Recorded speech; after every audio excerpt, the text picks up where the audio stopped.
During my early days of really falling in love and getting obsessed with photography, I was at another photographer's studio and I noticed he had a coffee table book. And as I opened that book, it was the story of portraits of Cuba. And it was an older generation look at Cuba, it was the younger generation. It was gritty, it was dark, it was different than what I had been used to with portrait photography. And this, of course, was my first experience in finding who Sandro Miller was. In the planning of this tutorial, we wanted to really explore every single distinct part of his portrait process. And in doing so, we came up with 5 different sections.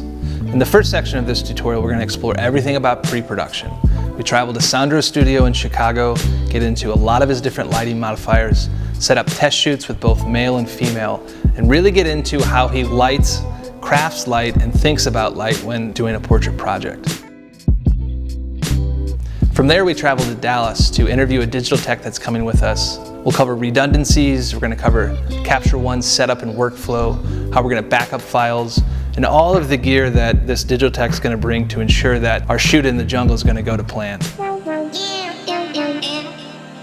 In the second section of the tutorial, you'll see us travel with Sandro and his small team to one of the most remote locations in the world, Papua New Guinea.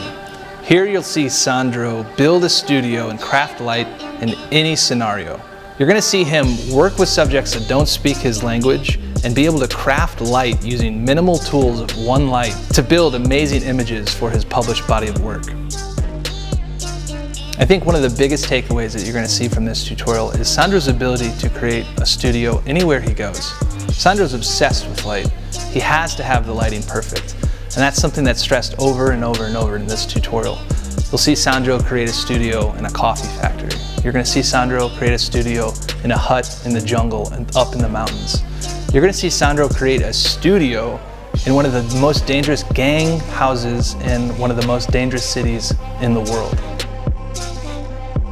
One of the things you'll notice in this tutorial is that a lot of the portraits are going to be composite portraits, meaning that Sandro's shooting a lot of backplates throughout the entire country, which he's then going to combine with the portraits he shot in studio on a green screen. This is going to give a little bit of a surreal effect that he's going for while using local backplates of the country and also the inhabitants of the country itself. In the third section of this tutorial, we're going to explore everything post-production, from Capture One raw processing to Photoshop extraction and the final touches with color work and fine-tuning. Pratik Nag from Solstice Retouch will take you through the step-by-step process on the most advanced and most efficient ways to extract your background and create your images.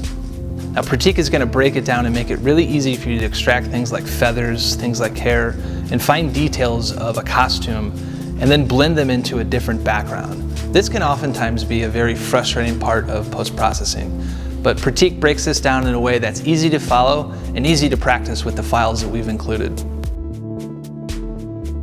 In the fourth section, we're going to explore the relationship between the photographer and the printer. We travel on location to JS Graphics, who's been printing Sandro's work and his exhibition work for 15+ years. Here you're going to see a little bit of how the file is prepped for printing. You're going to see about monitor calibration. You're going to see about the importance of the choice of paper that you have and the technology that prints it, and how important the thought process is when thinking about printing your work. In the fifth and final section of this tutorial, we travel to New York to sit down with Sandro's publisher. And for many photographers, having your work published in a piece of art that you can actually touch is the ultimate achievement. So they really explain the entire process of what types of photographers they're looking for and when that relationship should develop in that stage of that photographer's career. And this is going to be really important information for photographers that want to ultimately have their book being published. Building a body of work is really an investment into your career. And whether you want to publish this work on your website, whether you want to publish this body of work on Instagram, whether you want to print this work to be hung on a wall, this tutorial takes a look at one of the masters living and working today and divulging their entire process, from pre-production, their entire thought process on posing and lighting, to everything in post-production with Pratik.